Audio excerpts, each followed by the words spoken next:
Uh, Intrepidman, you've submitted, I think, 2 or 3 consecutive video responses to my last few, and I want to give you, like, from my point of view, a Reader's Digest version of what's happened in this exchange so far. Here's me, okay? Do you maintain that God has done everything in His power to prevent us from getting ourselves sent to hell? Here's you. Yes, God has done everything, but He won't do anything that would compromise our free will. Here's me. Well, God hasn't done X, Y, and Z, and they don't compromise free will. Here's you.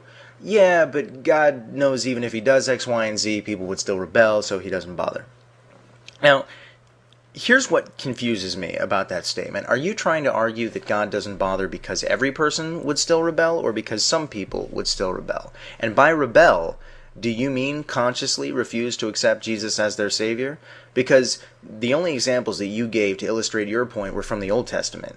And in that context, rebel simply meant disobeying God, but this is a different context. Christians disobey God all the time. That's not the issue. They just accept God's forgiveness for that disobedience. And that's what we're talking about here.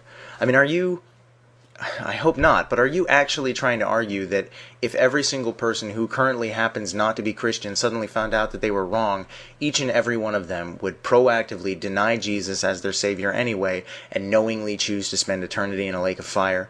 I mean, I just... that would be about the most absurd thing that I've heard in a very long time. I would say prove it. You wouldn't be able to. Debate's over.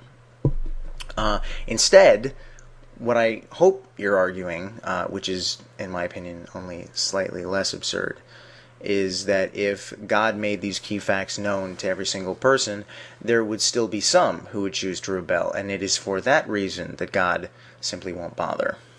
Which, begs the question, why on earth not? Let me try to illustrate my point if I can. Let's imagine the first story of a children's orphanage catches on fire. Okay, now the children are upstairs, they're sleeping soundly in their beds, and they're not trying to escape because they haven't yet realized that their lives are in danger. Now let's say you're a fireman, and you pull up to this orphanage in your big red truck, and you honk the horn, and you got the sirens going to make sure that all the children wake up, and once they do and realize what's happening, they run to the windows with their arms stretched out, screaming, "Save me, save me!" But there's this one little kid who screams, "Don't come near me, mister, I don't like firemen!"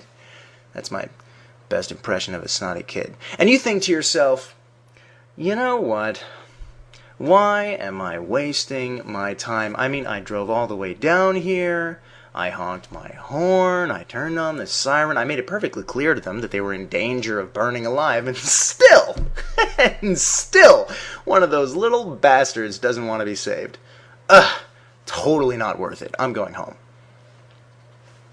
You think you'd, receive the key to the city after that, Intrepidman?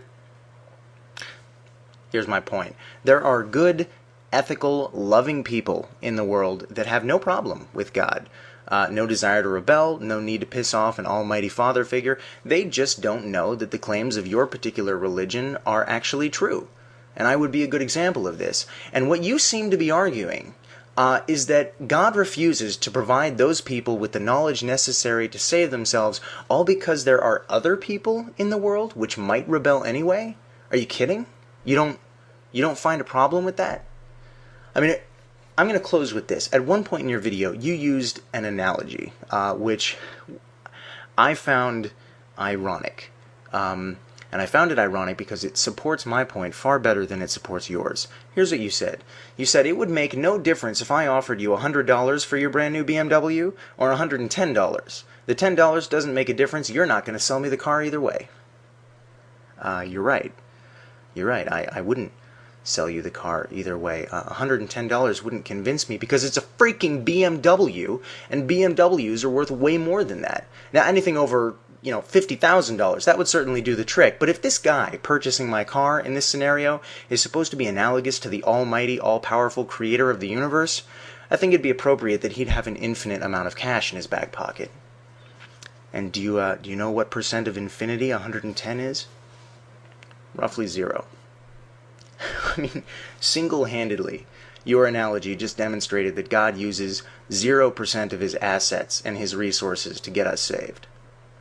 I mean, it's It's almost as if God doesn't even exist.